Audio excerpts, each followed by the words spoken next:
Donald Trump এখন Greenland দখল করতে চায়। হ্যাঁ, আপনি ঠিকই শুনেছেন।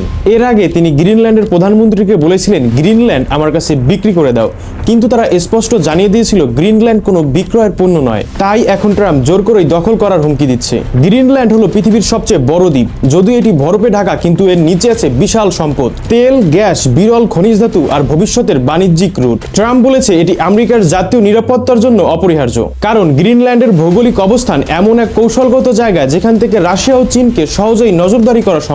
তবে গ্রিনল্যান্ড প্রশ্নে ট্রাম্পের এই একগুমিতে সবচেয়ে বেশি খুশি রাশিয়া ও চীন। এতে ন্যাটোর জোট দুর্বল হবে এবং ইউরোপ আমেরিকার বিবাদ আরো বাড়বে। রাশিয়ার নজর তার প্রতিবেশী ইউক্রেনের উপর আর চীনের নজর তাইওয়ানের উপর। যুক্তরাষ্ট্র যদি কোনো দেশ জোর করে দখল করে তাহলে রাশিয়া ও চীন একই যুক্তিতে তাদের লক্ষ্যের দিকে এগিয়ে যাবে, আর এদের দেখে ভারতের মতো আঞ্চলিক শক্তিও হয়তো তাদের পাশের দেশের দিকে নজর দিবে। সেই দেশ বাংলাদেশও হতে পারে। আমেরিকা যদি জোর করে দেশ দখল করে তাহলে জাতিসংঘ, আন্তর্জাতিক আইন, মানবাধিকার এসব গঠন করার কি দরকার ছিল? শক্তি যদি একমাত্র নিয়ম হয় তাহলে আন্তর্জাতিক আইন কানুনের মূল্য কোথায়?